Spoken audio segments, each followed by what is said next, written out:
열왕기상 19장 15절 16절 말씀을 함께 봉독합니다. 여호와께서 그에게 이르시되 너는 내 길을 돌이켜 광야를 통하여 다메섹에 가서 이르거든 하사엘에게 기름을 부어 아람의 왕이 되게 하고 너는 또 님시의 아들 예후에게 기름을 부어 이스라엘의 왕이 되게 하고 또 아벨무홀라 사밧의 아들 엘리사에게 기름을 부어 너를 대신하여 선지자가 되게 하라. 아멘. 오늘 열왕기상의 말씀은 그 앞으로 거슬러 올라가면 엘리야가 갈멜산에서 이제 아합과 이세벨의 거짓 선지자들과 이제 대항을 해서 불이 내렸던 사건, 그 사건이 18장에 등장하고요. 그리고 그 사건 직후에 이제 이세벨이 엘리야를 죽이려고 군대를 보냈고, 그리고 나서 이제 이 엘리야가 도망을 가는 장면이 19장에 나오죠. 그리고 로뎀나무 그늘 아래에서 휴식을 취하면서 하나님 앞에 한탄을 하면서 자기를 죽여달라, 이렇게 이야기가 나오고요. 거기서 잠을 자다가 이제 천사들이 나타나서 이제 위로해 주시는 말씀을 듣고, 그리고 떡과 물을 먹어라, 일어나 먹어라, 이제 이렇게 말씀을 듣죠. 그리고 그 옆에 보니까 실제로 떡과 물이 있어서 먹고 마시고 뭐 이러면서 거기서 이제 천사의 위로를 또 경험을 하는 장면이 나와요. 그리고 나서 이제 다시 호렙산에 올라가게 되는 것이에요. 그리고 나서 거기 호렙산에 있는 굴에 들어가서 하나님께 기도하고 하나님의 음성을 듣는 장면이에요.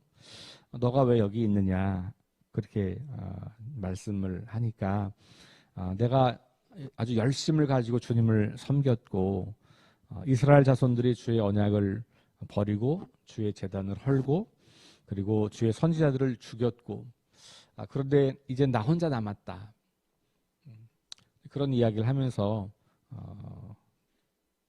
주님 앞에 자신의 이 위기 상황을 토로하고 있는 장면이 나와요. 그때 하나님 앞에서 다시 음성을 듣게 되는데, 이제는 아주 큰 지진이나 무슨 막 강한 바람이나 이런 데서 하나님의 음성을 듣는 게 아니고 아주 미세하게 들려오는 그 미세한 소리, 그 모든 이적과 기적과 놀라운 사건들이 다 지나고 나서 아주 조용할 때 그 세미한 소리를 듣게 돼요. 그리고 그 앞에 갔을 때 또 똑같은 말씀을 하시죠. 너가 어찌하여 여기 있느냐. 또 똑같은 이야기를 합니다. 내가 하나님께 열심히 있는 사람인데 내 동료 선지자들은 다 죽고 나 혼자 남았습니다. 그러면서 이제 자신의 생명의 위협을 느끼고 두려움 가운데 있는 거예요. 18장과 19장이 나란히 있다고 하는 건 참 어떻게 보면 아이러니 같기도 해요. 18장에서는 하나님의 그 놀라운 기적을 경험하는 거잖아요. 그래서 850명과 자기 혼자 싸워서 승리하는 장면이에요. 그 거짓 선지자들이 뭐 막 몸을 막 칼로 그으면서 소리를 지르고 그래도 되지 않던 그 일이 엘리야가 하나님께 기도했을 때 거기에 불이 임했던, 이건 뭐 상상할 수 없는 기적 같은 일이잖아요. 근데 그 바로 다음에 나타난 일이 뭐냐면 엘리야의 탈진이에요. 그러니까 이게 뭐 여러 가지 19장의 전체 이야기를 그냥 한마디로 말하면 탈진이라고 말할 수 있어요. 엄청난 놀라운 사건 직후에 엘리야는 그 엄청나게 역사하시는 하나님의 그 일하심과 그 하나님에 대한 분명한 체험이 있음에도 불구하고 탈진하고 두려움 가운데 있고 지쳐 있고 정서적으로는 메말라 있어요. 어떤 분들은 이 본문을 가지고 엘리야가 약간 그 현대인들에게 있는 우울증 같은 부분들을 언급하기도 해요. 물론 이건 현대의 그 눈으로 이걸 이제 보았을 때 그렇게 이제 해석을 합니다만 어쨌든 그런 과정들이 나오는 거예요. 어떻게 이렇게 하루아침에 완전히 달라진 모습을 우리가 만날 수 있을까? 좀 이상하기도 합니다. 근데 과연 이걸 성경을 기록한 이렇게 기록하고 있는 그 속에서 우리가 무엇을 발견할 수 있을까?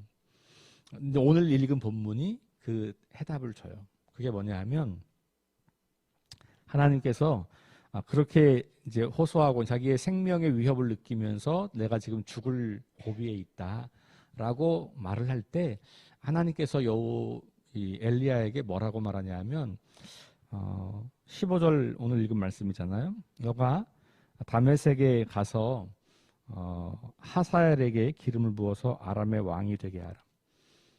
뜬금없이 내가 지금 죽겠는데 아니 다메섹에 가서 그것도 광야를 통과해서 남의 나라 가서 왕을 세우라.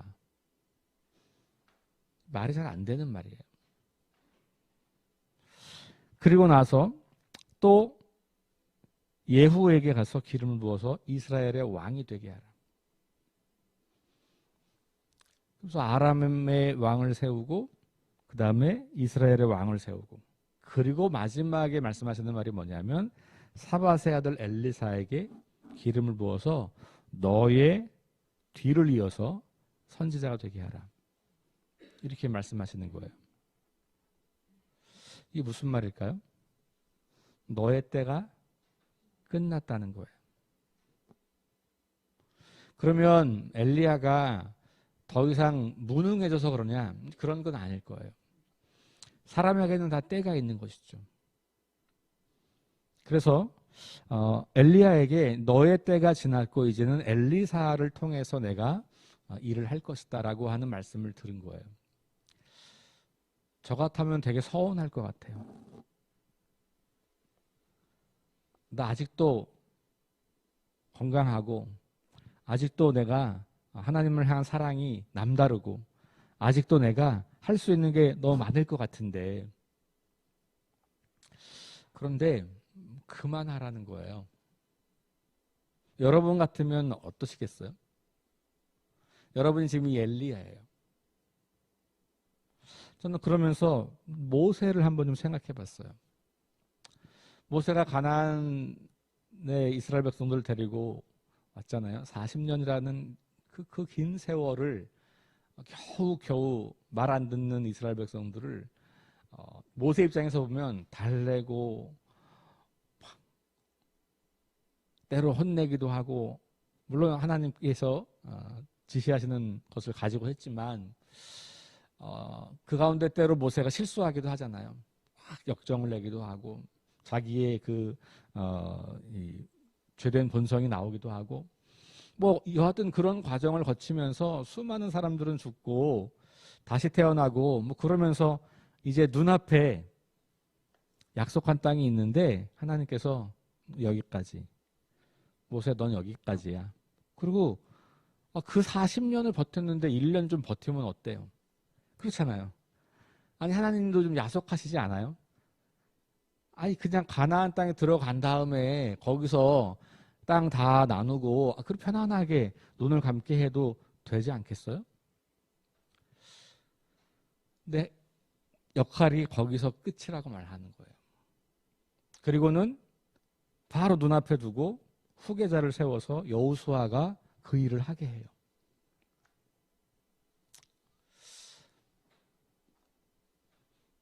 성경이 정확하게 왜 그런지에 대한 이유들을 많이 말하고 있지는 않아서 약간의 정보가 있긴 하지만 충분히 이해하기는 좀 어려운 것 같아요. 여러분 성경이 말하고 있지 않은 것을 해석할 때 몇 가지 주의사항이 있어요. 많이 실수하고 우리가 틀리는 것이 뭐냐면 우리 같으면 어떻게 할까를 생각하는 거예요. 자꾸 하나님을 우리 수준으로 낮춰요. 사람들은 이렇게 하고 우리는 이렇게 하고 이렇게 그걸 이제 신인 동영설이라 그래요. 하나님과 우리를 똑같은 기준으로 삼고 말하는 거죠. 물론 하나님은 보이지 않는 분이고 그런 분이어서 우리가 늘 비유할 때 사람을 비교하죠. 그래서 하나님이 손이 있는 것처럼 표현하기도 하고, 그죠? 하나님이 말씀을 하시는 것처럼 표현하기도 하고, 하나님이 우리 인간과 똑같은 어떤 형체를 가지고 있는 것처럼 우리가 표현할 수밖에 없죠. 우리가 보이지 않는 하나님을 묘사하려고 하니까 당연히 우리가 알고 있는 정보의 한계 내에서 하니까. 그럼에도 불구하고 조심해야 되는 부분들이 있는 거예요. 우리의 수준으로 하나님을 다운그레이드 하는 거죠. 그러면 하나님의 그 신비를 우리가 다 설명할 수 없고 알 수 없잖아요. 또 하나는 내가 가지고 있는 교리로 설명하려고 하는 거예요. 물론 이 교리는 성경의 근거를 가지고 있지만 그렇다고 해서 모든 이 성경을 그 교리로 다 풀어낼 수가 없거든요. 그래서 사실 모를 때는 그냥 모른다고 하는 게 좋아요. 굳이 억지로 해석하거나 하려고 하지 말고 신비에 그냥 맡겨두는 것이죠.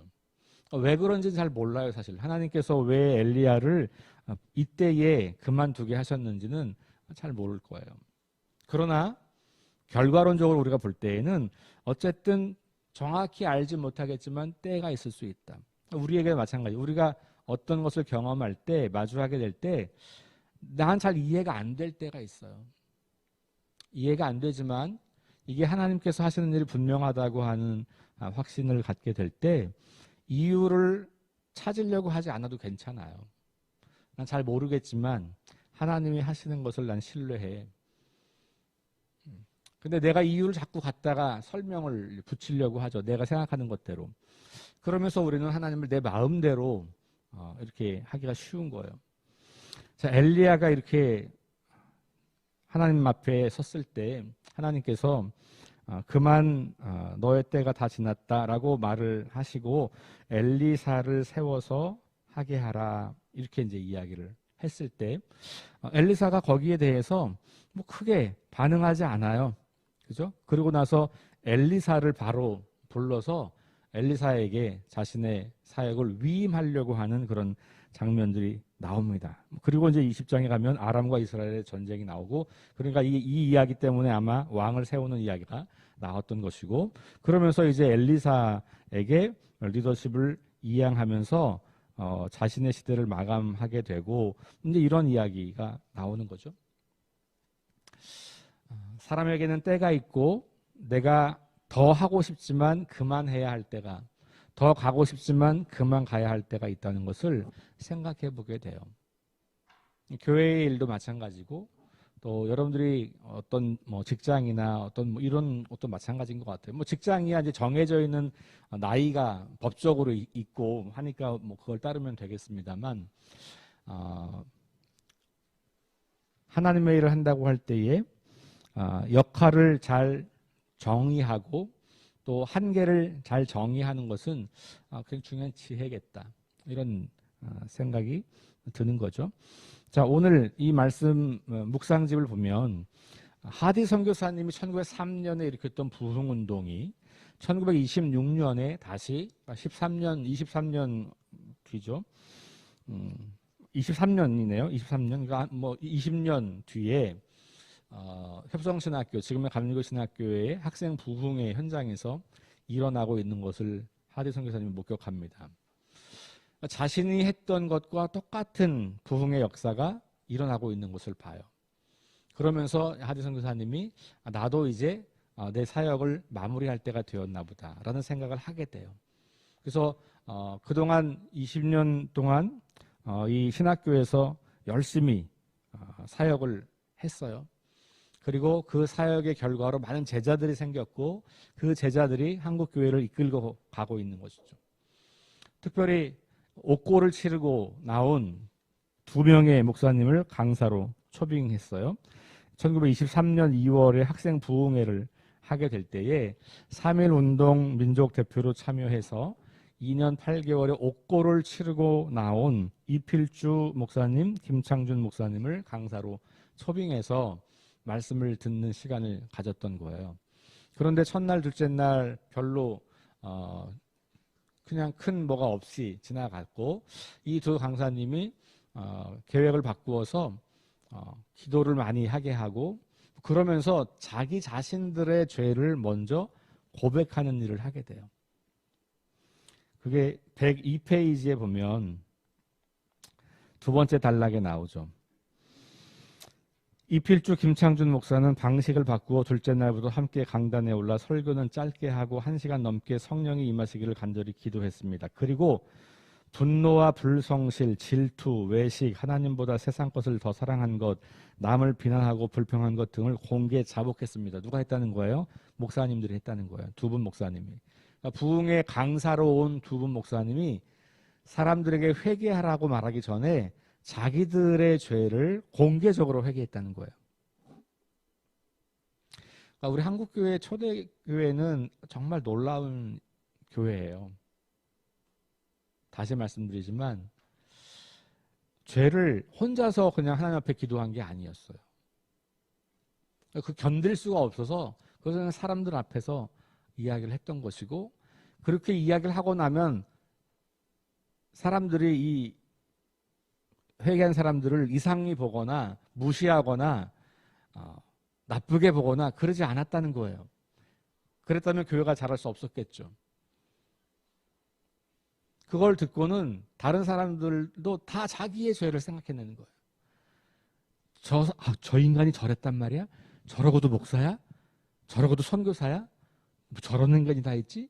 이렇게 반응한 게 아니었다는 거예요. 그런 이야기를 들을 때 자기 안에 있는 죄를 다시 발견하게 되고 그렇게 그런 회개를 계속해서 반복해서 하는 거죠. 자, 그날 함께 있었던 케이블이라는 교수님의 글이에요. 그 밑에 바로 나오죠. 성령께서 당신의 방식대로 집회를 이끄셨습니다. 죄책감이 깊어지면서 학생들에게서 즉흥적인 자백이 터져나왔습니다. 그러니까 먼저 부흥 강사 목사님들이 자신의 죄를 그렇게 자백했고 뒤이어서 학생들의 자백이 이어 나왔어요. 한 학생이 일어나서 가슴을 열어젖히고 머리를 찢고 괴로워하고 함께 학생들이 그를 위해서 기도하고 긴 자백의 시간이 계속해서 그런 자기의 죄를 자백하는 거예요. 그 내용들이 이런 겁니다. 형식적으로 예배드린 거, 오만했던 것, 받는 봉급이 적다고 불평했던 것, 이런저런 정욕들, 교수들에 대한 불평과 불만, 부모를 거역한 것, 예수를 머리로만 알려고 했던 것, 뭐 이런 것들을 계속해서 학생들이 돌아가면서 고백을 했던 거예요. 하루 더 집회가 연장되어서 월요일 오후에 끝나게 돼요. 그러면서 하디 목사님은 이런 일들을 경험하면서 이제 나의 때가 다 된 것 같다. 하나님께서 이제는 더 이상 내가 없어도 하나님의 일을 이 사람들을 통해서 하시는구나를 목격한 거죠. 그리고 그는 자신의 사역을 좀 정리하게 되는 것을 보게 되고요. 내일 말씀이 이제 제목이 머물 때와 떠날 때 그런 겁니다. 이제 연결되는 말씀이죠. 글쎄 지금 뭐 저와 여러분들에게 이 말씀이 어떤 의미가 있는지 잘 모르겠어요. 저도 어제 말씀을 준비하면서 내가 이 말씀을 통해서 나에게 뭘 어떻게 적용할까 고민을 좀 하고 생각을 좀 해보고 그랬는데요. 잘 모르겠어요. 이 말씀이 저에게 지금 당장 너 이제 여기 5개월 목회했으니까 이제 가라 이런 말씀은 아닌 것 같고 그렇죠? 그 말씀은 아닌 것 같고 그런데 어쨌든 사람들에겐 때가 있는 거고 또 한계가 있는 거고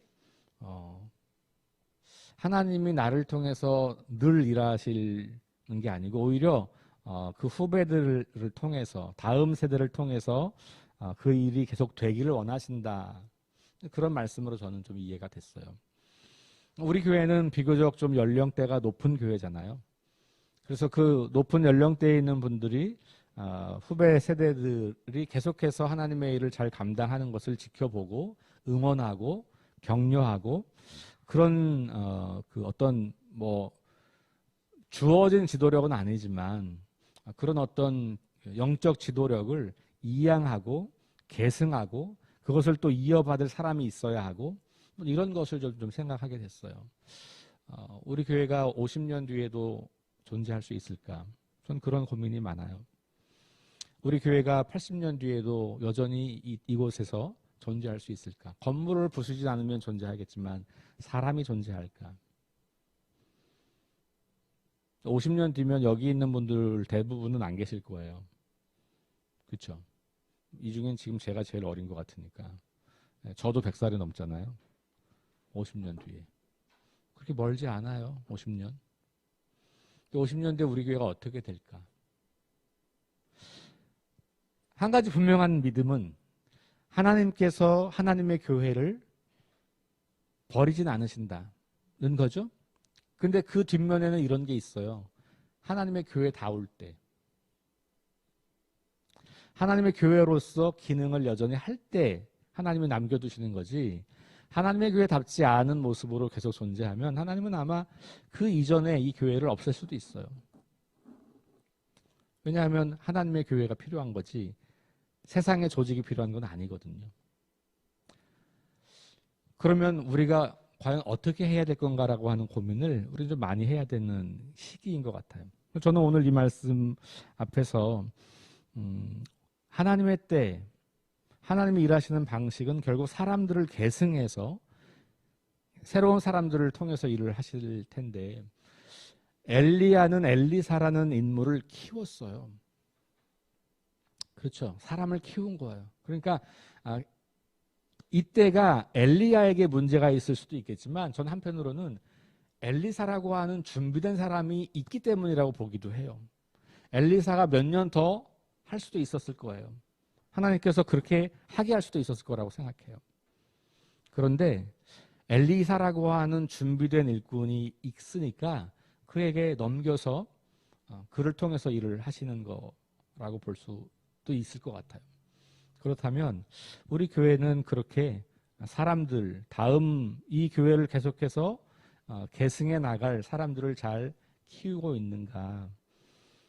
저에게 하나님께서 질문을 주시는 거예요. 너는 그렇게 목회를 하려고 하는 거냐?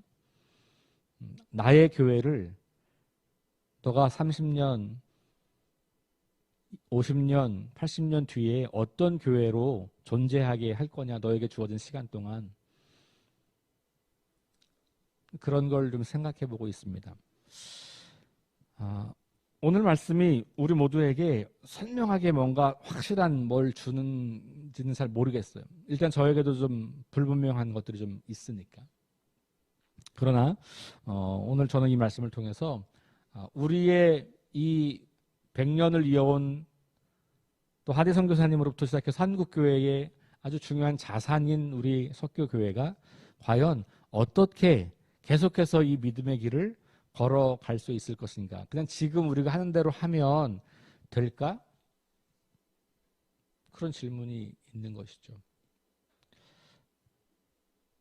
왜냐하면 대부분의 우리의 자녀들부터도 이 교회를 계승해 갈 수 있는 상태가 아니지 않나요? 다른 데 문제가 있는 게 아니고 내 자녀들은 어떤가? 내 자녀들이 50년 뒤에 우리 교회에 기둥 같은 일꾼으로 일하고 또 그 자녀들에게 그 바통을 물려줄 수 있을까라는 질문을 해보는 것이죠. 저를 포함해서. 그렇다면 오늘 이 말씀을 통해서 우리는 믿음을 계승할, 하나님의 역사를 계승할 사람들을 우리가 준비시키고 있는가라는 관점으로 좀 저는 보게 됐어요. 지금 당장 무슨 답이 명확하게 있는 건 아니에요. 방향을 우리가 설정하고 그 안에서 우리가 계속해서 고민하고 기도하고 연구하고 공부하고 미래 세대에 대해서 다가올 세상에 대해서 그리고 복음에 대해서 선명하게 공부하면서 그 길을 찾아가야 할 것 같습니다. 저와 여러분들이 함께 힘을 합쳐서 그 일에 전념하고 그래서 하나님이 계속해서 믿음의 사람들을 통하여서 우리 석교교회가 하나님의 일을 계속 감당할 수 있는 교회로 계속해서 자라나게 되기를 기대하고 기도하면서 함께 마음을 모으고 협력하는 저 여러분 될 수 있으면 좋겠습니다. 우리 함께 기도하겠습니다. 하나님, 오늘 이 말씀이 우리 각자에게 어떻게 들려오는지 잘 모르겠습니다. 그러나 주님, 이 말씀을 통하여서 하나님의 역사가 계승된다는 것은 분명하게 알 것 같습니다. 그러나 준비된 지도자가 있어야 그 일이 가능하다는 것도 알 것 같습니다. 엘리야가 준비된 지도자 엘리사에게 그의 지도력을 이양했던 것처럼 하디 목사님이 신학교에서 공부하고 졸업하고 교회를 이끌고 있는 한국의 목회자들을 통하여서 그의 지도력을 이양하고 이제 자신의 사역의 마감의 때를 알았던 것처럼 오늘 우리 석교교회는 누구에게 우리 교회의 미래를 넘겨줄 것인가 우리가 생각해 봅니다. 과연 그렇게 우리는 사람들을 세워왔는가를 돌아봅니다. 우리 자신의 만족스러운 신앙생활이 아니라 우리 다음 세대를 통해서도 계속해서 하나님의 교회로서 이 교회가 존재하고 그 기능을 발휘하기 위해서 영적인 지도력이 계속해서 이양되어야 할 텐데 우리가 그렇게 사람들을 잘 준비시키고 있는지를 돌아보며 우리의 과제를 생각해 봅니다.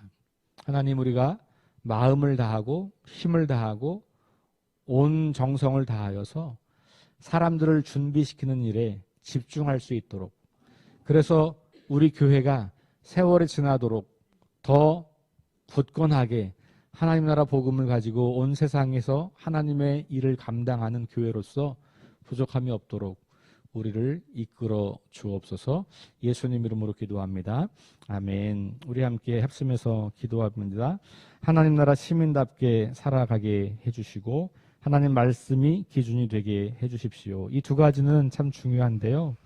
우리가 이렇게 살아야 우리 자녀들과 우리 후배 세대들이 우리를 통해서 하나님 나라가 어떤 것인지를 알게 되고 믿음의 삶이 어떤 것인지를 보게 되는 거죠. 배우게 되는 겁니다. 그렇게 믿음은 계승되어 가는 거거든요. 우리가 이와 같이 하나님 나라 시민답게 말씀을 기준 삼아 살아갈 수 있도록 하겠습니다. 우리를 도와주십시오. 기도하시고 김유동 권사님과 또 여러 연약한 지체들의 질병과 연약함, 고통당하는 사람들을 위해서 기도해 주시고 지진으로 고통당하는 투르키예와 시리아에 하나님의 은혜를 부어주시도록 우리 합심해서 함께 기도하시고 개인 기도하고 돌아가겠습니다. 기도합시다.